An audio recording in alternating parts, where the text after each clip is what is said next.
Now, to be clear, I am consistent on all matters. I do not want America involved whatsoever in anything that is happening in Israel. I don't want my dollars sent over to Israel. We should not be supporting Israel. Obviously, Thomas Massey has done a lot of work showing how it doesn't even make economic sense that we have so much debt and yet we're sending money over to support Israel. And the biggest issue, by the way, that I have with Israel in talking about them being above reproach is the fact that they are supplying the arms to murder Christians. Okay.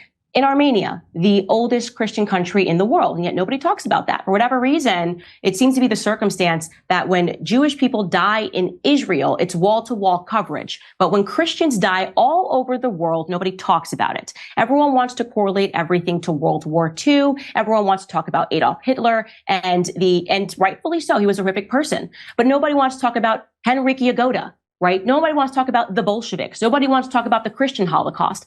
I am tired of the media, exhausted of the media not speaking about what is happening to Christians all around the world. And it is especially horrific while at the exact same time that it is happening, the slaughter of Christians in Armenia, the arms being supplied by Israel, that the media turns the other way and says, oh, okay, but what about what about what's happening in Israel? So you know what I'm asking for? Actual equality.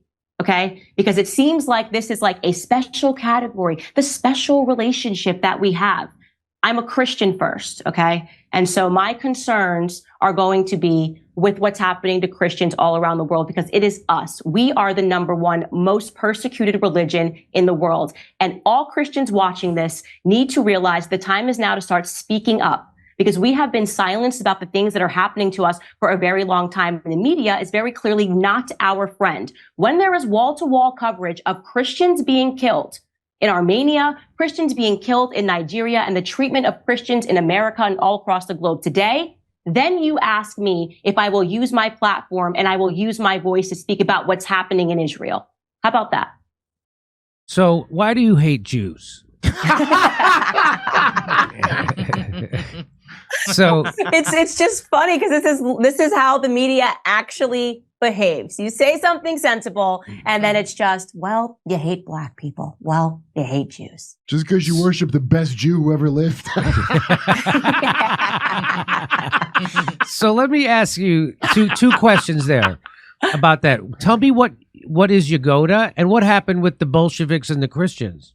Oh, yeah, you just casually killed 10 million Christians. It's incredible. People think that the greatest mass murderer was Adolf Hitler. And no, actually, if you want to talk about genocide, the fact that people in America don't know about what the Bolsheviks did to Christians, where did the idea of a concentration camp come from?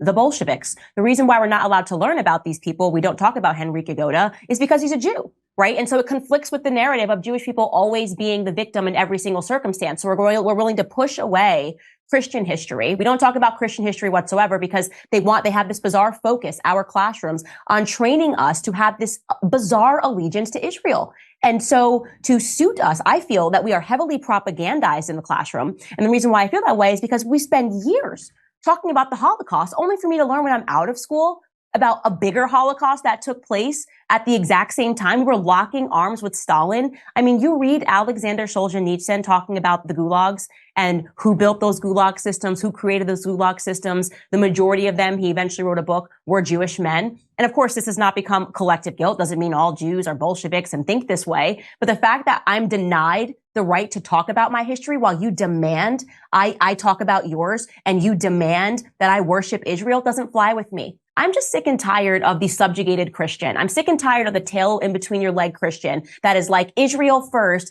and then I'll get to the New Testament. You know, it doesn't make any sense to me. I'm uncomfortable with it. And that was probably the first time in that entire interview that Piers shut up because he knows I'm right. It's utterly ridiculous to come to a Christian and say, have you used your platform to talk about Israel? Do you think that he would go to a Jewish person and say, have you used your platform to talk about Armenia? And if the answer is no, then why not? It's because what has happened is that it's not an equal system. No, it's not equality. They are treated, Israel as a country is treated with special interests. And I got to say about Israel, just looking at the history there, I mean, this is our greatest ally, as they say. That's the program. This is our greatest ally. I mean, with allies like that, who needs enemies? All right. In terms of the things that they have been involved in historically, no one wants to talk about the USS Liberty. With allies like this, who needs enemies? I am tired of being involved in their crap.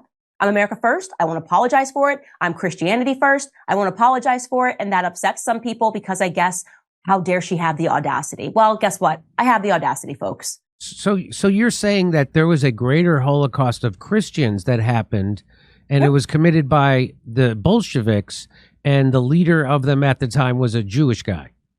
Well, Genrikh Yagodam, what really ran the Gulag camp system. So people should read, if you're interested, Alexander Solzhenitsyn talking about how shocking it was to watch the American president linking arms with Stalin, talking about we're putting an end to the Holocaust in World War II. And Stalin was still mass killing Christians in Russia. I mean, it's an absolute nonsense. And you got to take it back all the way. You know, the Bolshevik Revolution happened. They assassinated the Tsar, I think, in 1880. And then by the time they actually properly took over, I think it was around 1910. And so what was going on in Russia at that time was they immediately took over. They started a gulag system, concentration camps, where they were mass drowning Christians in barges. And this information is readily available, and yet you never learn about it. And people don't want to talk about it. It makes them very uncomfortable. Well, I didn't hear about it until I heard you talk about it. Yeah, Genrikh Yagodam. Look him up. It's stunning. I mean, he must have killed alone 15 million people. Candace, and this is a person that's not even spoken about. And so that's the reason why Piers just goes, okay, yeah, no, okay, let's move on to the next point. So in my viewpoint, the Israeli government has way too much involvement with the American government. And part of that, this program, and you saw this after October 7th, Congress immediately passed that there would be we would be learning about October 7th in schools as if it was like Pearl Harbor, right? A day that will live in infamy. Why? This is not my country. That's a nonsense. And if the answer is, because it's a day that should live in infamy, why just Israel? Why just Israel? Right. Why not also what's happening in Armenia or happening in Nigeria or happening all over the world? Why not a day that will live in infamy? Russia actually just went through a terror attack, and Russia has a lot of Christians. I'm Christian. So if we can just start drafting over days of terror that happen on the basis of our religion, I'd like to draft what just happened in Russia. I want my kids to learn about that in school. Go ahead, Kurt. Hey, so you said the thing about concentration camps. I thought the Cecil Rhodes, Boer War concentration camps came first. Am I wrong about that? Pardon, could you say the last tidbit? The Boer War in South Africa when Cecil Rhodes, the architect of apartheid that Israel uses, what year was that? Like in 1889 or something, I thought. It could have been. You might be right. I know that. I think the Gulag system was particularly evil.